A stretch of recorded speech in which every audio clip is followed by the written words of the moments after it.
Olá pessoal, tudo bem? Sejam bem-vindos. Hoje uma aula muito especial sobre o Harry Potter. Eu recebi muitas mensagens solicitando essa aula, mas entre as mensagens, um pedido de ajuda de uma mãe que a filha chegou em casa toda animada, que uma colega da escola ia fazer uma festa maravilhosa, mas o tema da festa era o Harry Potter. Então a menina chegou e mostrou o convite para a mãe e tristemente ela disse assim: eu já sei que eu não vou, né, mamãe?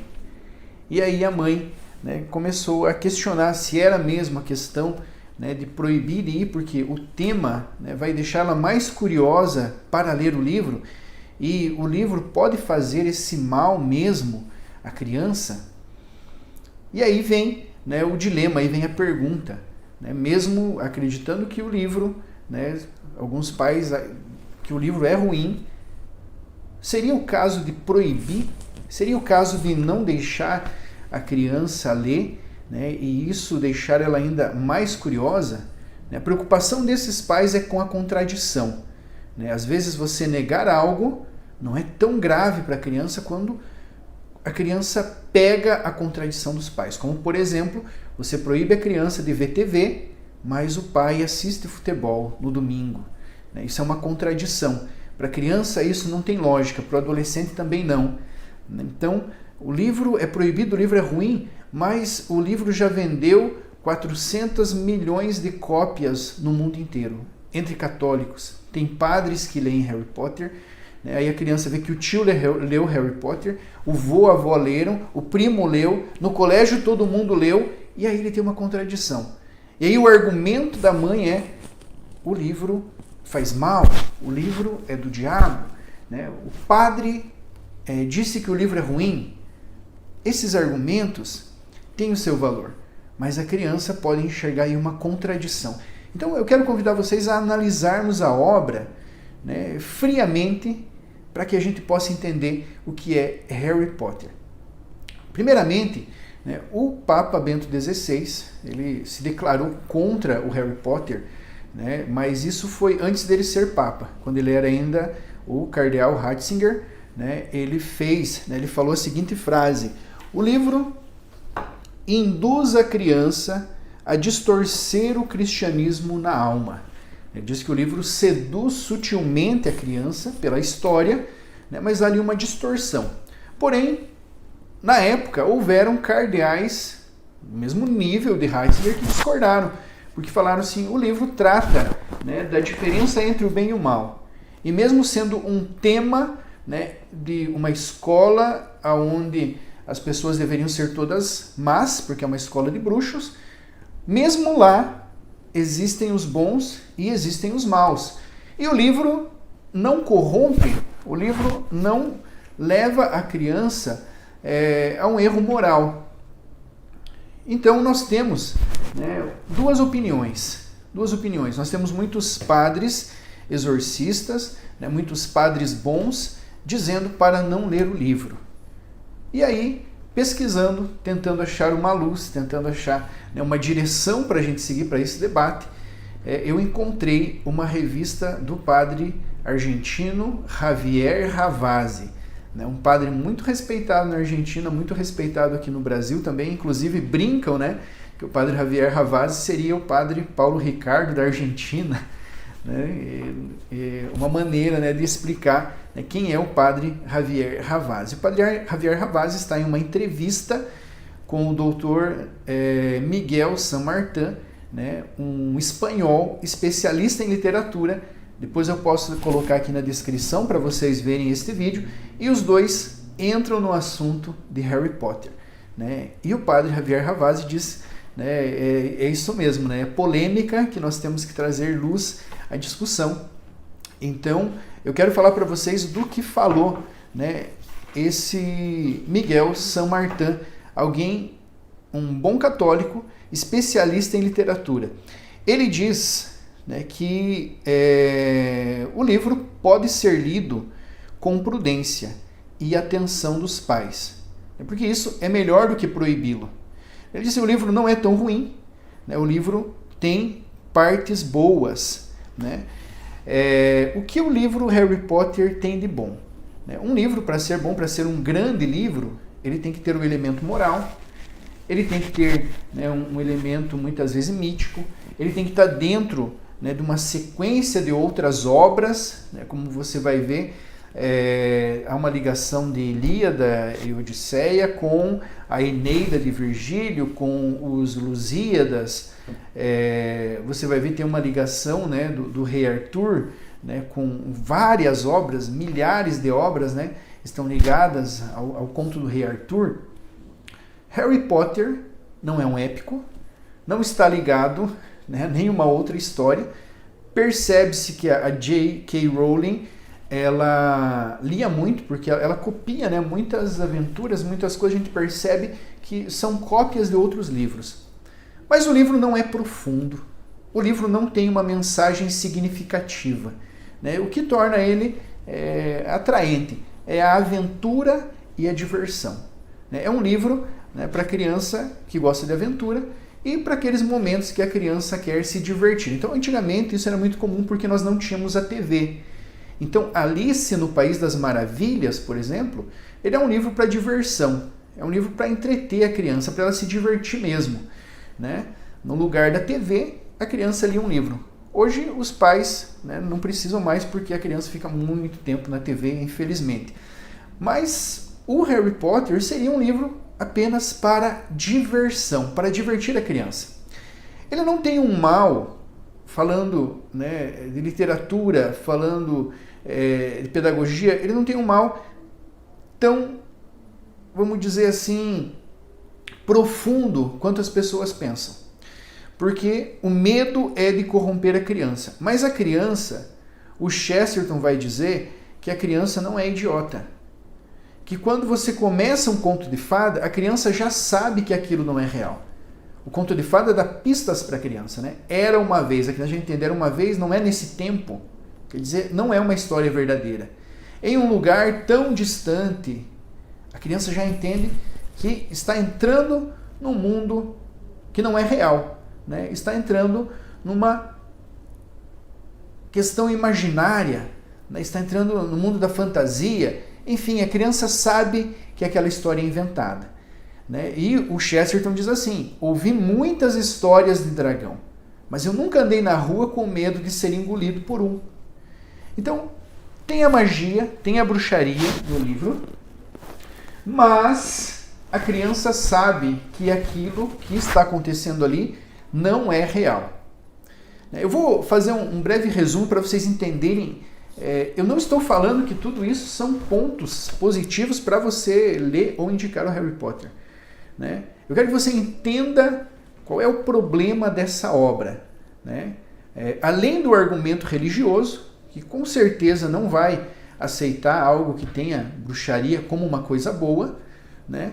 Mas nós precisamos de mais argumentos para converter, explicar, né, por vários ângulos para a criança por que ela não deve ler aquela obra ou se ela pode ler tranquilamente.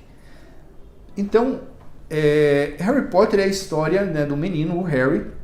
Ele é muito maltratado pela família dele, e aí perto de completar 11 anos ele começa a receber um monte de cartas, né, de um guardião, né, chamado Hagrid. Hagrid é uma espécie de um bruxo guardião de um lugar chamado Hogwarts, né, que é onde tem a escola de bruxos. E aí o tio do Harry Potter queima essas cartas até que o Hagrid vem visitá-lo pessoalmente e fala para ele: você é um bruxo, né, e precisa vir para a escola de bruxaria. E vai lá nessa escola, né, tem 4 casas, né, tem a Sonserina, a Lufa-Lufa, a Convinal e a Grifinória, que é a casa onde vai morar o Harry Potter. Então, são espécies de equipes, né? Espécies de equipes. Aí eles ficam aprendendo, tem alguns jogos muito idiotas, assim, né? O quadribol, né? Que é um jogo que eles ficam voando e tal. E no meio do aprendizado eles descobrem que lá naquela escola, no 3º andar, existe uma pedra mágica chamada Pedra Filosofal, né? E essa pedra garante para quem tem essa pedra a imortalidade. E aí eles desconfiam que um professor que não gosta do Harry Potter quer pegar essa pedra para destruir o Harry Potter, para ressuscitar ou libertar o grande inimigo de Harry Potter, né, que é um bruxo chamado Voldemort. Até brinco nas aulas que se fosse no Brasil seria Vardemar, né? Valdemar, o Voldemort. E aí o Harry Potter com os amigos, né, fica aí tentando, né, pegar a pedra antes desse professor, que eles desconfiam que é mal. Mas quando eles chegam lá, né, eles usam a ajuda de uma capa da invisibilidade para chegar lá nesse professor. Quando eles chegam lá, não é aquele professor, é um outro professor chamado Quirino Krill, né? E o Quirino Krill, ele quer destruir o Harry Potter, e o inimigo do Harry Potter, esse Voldemort, né, é um inimigo que já era dos pais do Harry Potter. E ele tenta destruir o Harry Potter quando era bebê, mas ele não consegue. Então ele tem um ódio mortal do Harry Potter. E uma coisa muito engraçada, né, porque aonde está o Voldemort? Ele mora na nuca do Quirino Krill, né, atrás da cabeça do Quirino Krill. E aí eles tentam ali destruir o Harry Potter nessa hora, mas quando o Harry Potter encosta no Quirino Krill, ele destrói o Quirino Krill. Por que isso acontece? Porque Harry Potter recebeu um superpoder da mãe dele, que é o poder do amor, né? O poder do amor de mãe. E aí quando ele encosta no mal, o mal é destruído. Então, assim, tem alguns elementos simbólicos, tem, né? Ela tenta trazer, né, um pouco, né, da literatura conhecida, ela tenta copiar algumas obras clássicas, mas não tem uma história profunda. É um monte de coisa acontecendo, mas parece que foi um adolescente que escreveu. Por isso que chama tanta atenção dos adolescentes. Mas J.K. Rowling não era uma adolescente. Ela estava em fuga. Né? Me parece alguém que fugiu da oportunidade de crescer. Porque quando a mãe dela morreu, o que ela fez? Ela embarcou num trem e ela ficou por vários dias viajando naquele trem, né, fugindo da dor, fugindo de ter que encarar o fato de que a mãe dela tinha morrido. Então Harry Potter tem essa característica, é a história de alguém em fuga, de alguém que não quer se enfrentar, não quer olhar para os seus problemas interiores e resolver. É contrário, né, de Dostoiévski, né, que é uma aventura interior. É o contrário de Dom Quixote de La Mancha, Moby Dick, né? Aquela grande baleia enorme, ela simboliza um monstro que existe dentro de nós e nós precisamos enfrentar esse monstro se quisermos ter sentido para a nossa vida. Isso é Moby Dick. Harry Potter não, parece que é o contrário. É alguém que quer fugir de si mesmo. Alguém que não quer enfrentar a dor. Então, nesse espírito que ela estava vivendo, de fugir do velório da mãe, né, da perda da mãe, que ela escreveu, né, essa saga do Harry Potter. Bom, teve uma escritora alemã chamada Gabriele Kubi, né? Ela escreveu uma obra contra o Harry Potter e essa obra foi elogiada pelo Papa Bento XVI quando ele já era Papa, né? No elogio, o Papa repete as suas palavras de que a obra seduz sutilmente as crianças, induzindo elas ao erro, né? Essa escritora Gabriele Kubi, nós precisamos levar essa escritora a sério, porque ela é uma escritora que ela tem lutado muito, né? Ela é uma escritora militante, ela tem lutado muito contra a revolução sexual global, ela tem um livro com esse nome, né? Ela é uma lutadora contra a ideologia de gênero, então ela é alguém preocupada com a educação de jovens. Né? Ela é alguém que está lendo, que está se informando sobre isso, né? E ela escreveu, né, criticando a obra da Rowling, né? E o Papa elogiou. Embora a Rowling também tenha se declarado já contra a ideologia de gênero, né? Inclusive muita gente deixou, né, de gostar de Harry Potter porque ela fez uma crítica ao gênero, né? A autora do Harry Potter fez uma crítica ao gênero. Né? Acho que na Inglaterra tinha uma escola que tinha dado a um prédio o nome dela, né? Uma homenagem a J.K. Rowling, então o prédio tinha o nome dela. Né? Quando ela falou contra a ideologia de gênero, essa escola na Inglaterra tirou o nome da J.K. Rowling, né? Deixou de homenageá-la. Né? Ela disse assim, tinha uma notícia que falava de pessoas, né, que menstruam. E a J.K. Rowling falou assim, no Twitter dela, se eu não me engano, isso é um absurdo, não existe isso. Por que vocês não escrevem homens ou mulheres? né? Não existe esse termo que vocês estão usando. Então ela foi muito atacada. Então eu vejo assim que J.K. Rowling não é uma pessoa mal, né, que estava com a intenção de perverter as crianças, de corromper as crianças, mas era alguém em fuga, né, que tentou trazer a sua dor para uma história, né? E aí ela foi colocando aquilo que vinha na cabeça. Então, são várias aventuras sem um significado profundo, né, sem um contexto literal forte. Mas, professor, então por que todo mundo lê Harry Potter? Por que fez todo esse sucesso, né? 400 milhões de livros vendidos. No cinema, só perdeu para o Senhor dos Anéis, né? Foram 975 milhões de dólares de bilheteria só no primeiro filme. O que tem Harry Potter que atrai tanto, né? É justamente aí que está o problema de Harry Potter, né? Segundo essa entrevista que eu citei para vocês do padre Javier Ravazzi com o Miguel San Martin.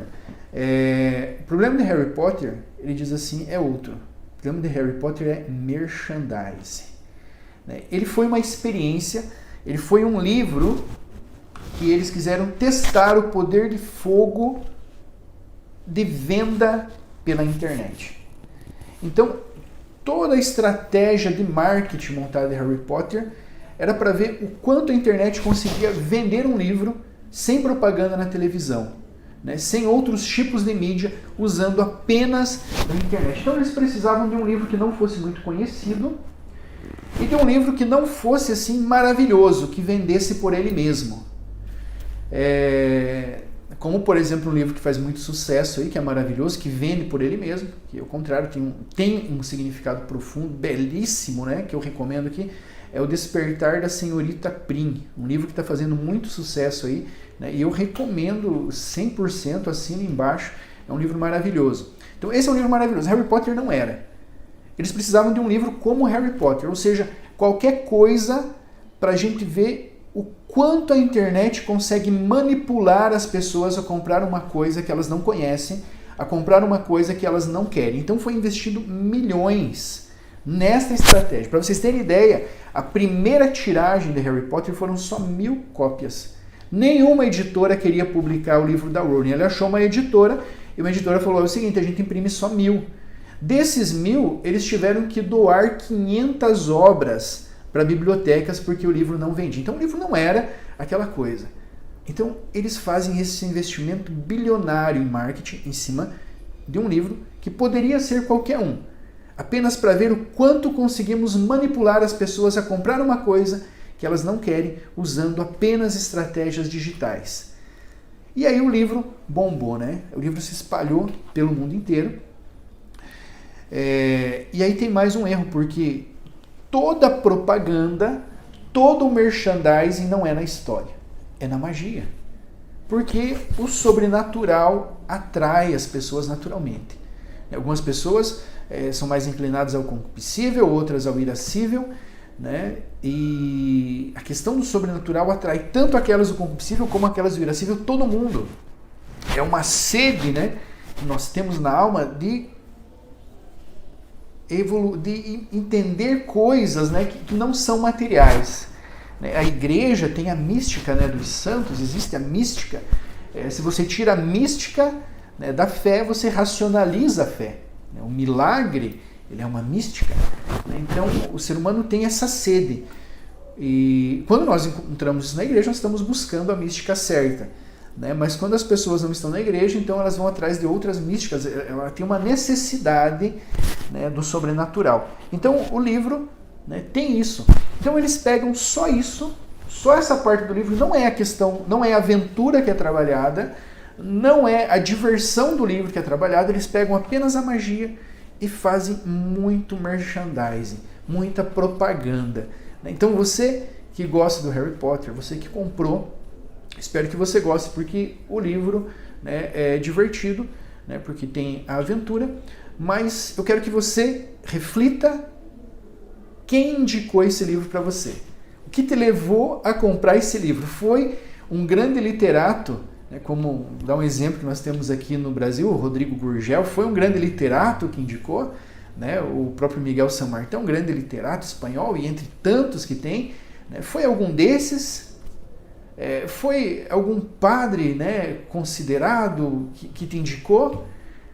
foi um amigo muito estudioso ou você comprou porque está todo mundo falando, porque você vai no shopping e está lá, você liga a TV e está lá. Aí veio o filme, então o livro bombou mais ainda, né? O filme partiu da mesma estratégia, usar o poder de fogo da internet para ver o quanto nós conseguimos impulsionar esse livro, né? Então, é um teste que deu certo, porque eles pegaram qualquer coisa, qualquer livro, uma história vazia, investiram bilhões e fizeram o mundo inteiro comprar e muita gente lê uma coisa, né, quase sem sentido. É uma coisa apenas para se divertir. Se é para se divertir, existem outros livros, né, muito melhores que eu posso ler, né? Não preciso, então, de Harry Potter para nada. Eu não recomendo, né? Mas quanto àqueles pais que têm medo de proibir, né, eu fico com o Miguel San Martin também. Não precisa ter tanto medo. Nós não temos que ter medo do mal, né? Se seu filho quer ler, acompanhe, leia junto e saiba explicar para ele do que se trata. Se é uma criança que está acostumada a ler os clássicos, a ler contos de fadas de Hans Christian Andersen, Irmãos Grimm, Crônicas de Nárnia, O Senhor dos Anéis, se é alguém que já leu livros melhores ainda, né? Como os Lusíadas, como o Miguel de Cervantes, o Dom Quixote de La Mancha, né? Leram essas grandes obras. Crianças acostumadas com os grandes livros, você não precisa nem se preocupar, porque ela não vai passar do primeiro capítulo em Harry Potter. Ela vai achar muito pobre, né? Ela vai achar ruim, né? Não tem graça ali para quem está acostumado a ler coisas melhores, né? E se você ficou um pouco decepcionado com o meu vídeo, achava, né, que eu iria incentivar, eu peço que escreva aqui nos comentários, né, qual é a mensagem profunda que você encontrou em Harry Potter, porque eu não encontrei nenhuma mensagem profunda, mas sim, né, uma gostosa aventura, uma divertida aventura, né, mas vazia, né, vazia. Então, espero ter contribuído, espero ter trazido aí um pouco de luz para esse debate. Não é um livro que merece, né, que a gente tenha medo, que a gente tenha receio, porque isso faz ele crescer mais ainda, né? Não é um livro tão perigoso quanto parece, mas se eu tenho coisas muito melhores para ler, né, para passar para os meus filhos, né, eu acho que, né, não vem agregar a nada Harry Potter. Mas se você gosta, né, também não vejo problema desde que você tenha cuidado e tenha a clareza de que você foi vítima de uma grande estratégia de marketing para comprar, né, um livro que nem mesmo aqueles que promoveram acreditavam na história da obra, mas queriam testar o quanto eles podiam manipular o teu desejo, a tua vontade, né, de ter aquilo que eles estavam oferecendo. Que Deus abençoe, um forte abraço a todos e até o nosso próximo vídeo.